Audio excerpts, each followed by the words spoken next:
Board દ્વારા આ વખતે માર્ચ મહિનાની જે એક્ઝામ હતી એની સાથે એક જૂનમાં ઇમ્પ્રુવમેન્ટ એક્ઝામની વાત થઈ હતી. ઇમ્પ્રુવમેન્ટ એક્ઝામના આપણે બહુ બધા વિડીયોઝ બનાવી લીધા છે, કેવી રીતે તમારી માર્કશીટ બનવાની છે, કેવી રીતે તમારું રિઝલ્ટ ગણાવવાનું છે. જો તમે ના જોયા હોય તો સૌથી પહેલું કામ તો તમે એ વિડીયો જોવાનું કરી દેજો. જેમ કે અહીંયા આપણે બતાવેલું છે કે ભાઈ એક્ઝામ ડેટ કઈ આવી છે, ઘણા તો હજી એ નથી ખબર. માર્કશીટ કેટલી બનશે, કેવી રીતે બનશે, એક્ઝામ આપવી જોઈએ કે ના આપવી જોઈએ, એના પછી ઇમ્પ્રુવમેન્ટ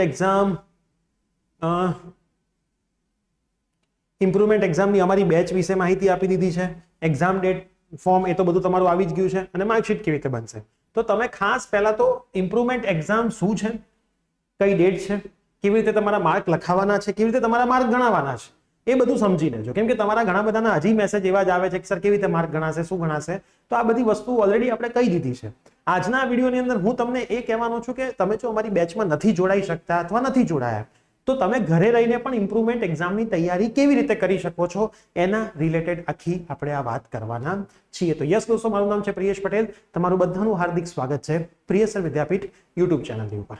હવે ઇમ્પ્રુવમેન્ટ એક્ઝામ માટે આપણે મોસ્ટ આઈએમપી ના લિસ્ટ ફ્રીમાં આપેલા હતા માર્ચ મહિનાની એક્ઝામ માટે. તો તમારા સવાલ એવા છે કે સર એ માર્ચ મહિનાના જે ઇમ્પોર્ટન્ટ તમે આપ્યા હતા એ શું આ જૂનમાં ચાલે? તો બેટા આઈએમપી જ છે. માર્ચમાં એમાંથી જ આવ્યું હતું, જૂનમાં પણ એમાંથી જ આવવાની શક્યતા 99% છે. હવે સબ્જેક્ટ વાઇઝ હું તમને આઈએમપી કહીશ કે તમને ક્યાંથી મળશે. તો સૌથી પહેલા કેમિસ્ટ્રીની અંદર તમને આપણી યુટ્યુબ ચેનલ ઉપરથી 3 વિડીયો મળી જશે આઈએમપી ના. એ 3 વિડીયોની લિંક હું નીચે ડિસ્ક્રિપ્શન બોક્સમાં મૂકી દઈશ. 3 ચેપ્ટર એક વિડીયોમાં છે, એકમાં 4 છે, એવી રીતે છે. બરાબર. ટોટલ 10 વિડીયોમાંથી કયા કયા સમ આઈએમપી છે, કઈ કઈ થિયરી આઈએમપી છે, એના વિડીયો ઓલરેડી આપણે મૂકેલા છે. તો કેમિસ્ટ્રીમાં તમારે એટલું કરીને જવાનું છે. મેથ્સની અંદર 2 વિડીયો છે, પાર્ટ 1 નો એક અને પાર્ટ 2 નો એક.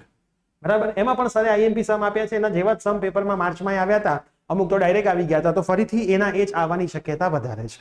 ફિઝિક્સની અંદર મેં પોતે 5 બનાવેલા પેપર્સ આપ્યા છે. હવે આ 5 પેપર્સ તમને ક્યાંથી મળશે? તો આપણી એપ્લિકેશન પ્રિયસર વિદ્યાપીઠની અંદર જતા રહો. હોમ પેજ ઉપર તમને એક સ્ટડી મટીરિયલ જેવું દેખાશે સેક્શન. બરાબર. Material and circular.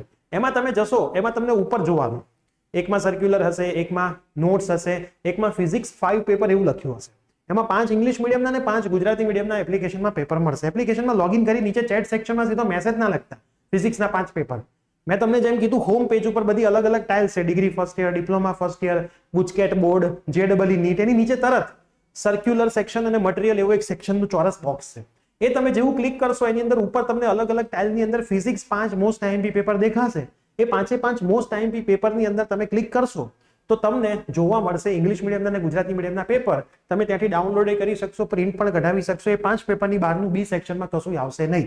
જો આવશે તો જનરલ ઓપ્શનમાં જતું રહેશે. તો 3 સબ્જેક્ટના મેં તમને આઈએમપી કહી દીધા. હવે તમારી પાસે એપ્રોક્સ 1 મંથ છે. બરાબર. 1 મંથની અંદર તમે આ વસ્તુ કરી શકો છો અને સારા માર્ક સુધી પહોંચી શકો છો. હવે તમે એમ કહેશો સર એમસીક્યુ માટે અમારે શું કરવું? તો એમસીક્યુ માટે ઓલરેડી આપણી ચેનલ ઉપર પ્લેલિસ્ટ પડેલા છે. કયા પ્લેલિસ્ટ? તો ગુજકેટ વાળા, જે આપણે આ વર્ષે લાઈવ કર્યા હતા. મેથ્સનું આખું પ્લેલિસ્ટ છે, સેમ ટુ સેમ કેમિસ્ટ્રીનું આખું પ્લેલિસ્ટ છે, સેમ ટુ સેમ ફિઝિક્સનું આખું પ્લેલિસ્ટ છે. આ જ પ્લેલિસ્ટ તમારે એમસીક્યુ માટે ફોલો કરવાનું છે. આની અંદર તમને એવું કીધું હશે કે દરેક સબ્જેક્ટ વાઇઝ અમે ડીપીપી આપીશું. ડીપીપી એટલે પ્રેક્ટિસ માટેના ક્વેશ્ચન. એમાં જ્યાં કીધું છે એ ક્વેશ્ચન ત્યાં જ પડ્યા છે, એને તમે ડાઉનલોડ કરી શકો છો અને એની મજા લઈ શકો છો. તો એ સેક્શનની તૈયારી તમારા યુટ્યુબમાંથી કરવાની છે. ગુજસેટ મેથ્સ, ગુજસેટ કેમિસ્ટ્રી 2024ના જ સેશન છે. આપણા બધા જ બહુ જ મસ્ત સફળ બેચ રહી હતી આપણી. આમાંથી 150 વિદ્યાર્થીઓ 100 ઉપર માર્ક લાવ્યા હતા આપણા ઓનલાઈનના અને ઓફલાઈનના ભેગા થઈને. તો આ બેસ્ટ આપણી બેચ રહી હતી. બધા જ એમાં આગળ ઇક્વેશન્સ કરાવેલા છે, પ્રેક્ટિસ કરાવી છે, એમસીક્યુ કરાવ્યા છે, ડીપીપી આપી છે, બંને મીડિયમ માટે કરાવ્યું છે. તો આ તમારી એ ગ્રુપની વાત થઈ. બી ગ્રુપ માટેની વાત મેં તમને આ કરી દીધી, બી પાર્ટ માટેની વાત તમને આગળ આ કરી દીધી. તો આ રીતે સરસ મહેનત કરવાની છે. આટલી તમે મહેનત કરી લો એટલે સરસ મજાનું રિઝલ્ટ તમારું જૂનની એક્ઝામમાં આવી જશે. અને જો તમારામાંથી કોઈ આપણી બેચમાં જોડાવવું હોય, જે ઓફલાઈન ગાંધીનગરમાં છે, બંને મીડિયમ માટે ઓનલાઈન આપણા પ્લેટફોર્મ પ્રિયસર વિદ્યાપીઠ ઉપર છે, તો પણ તમે અમારો સંપર્ક કરી શકો છો. ડિસ્ક્રિપ્શનમાં અમારો નંબર આપેલો છે. તો મળીશું આવી જ કોઈ નવી અપડેટ સાથે. જોરદાર વાળી 1 મહિનો તૈયારી કરી લો. Till then bye bye, take care.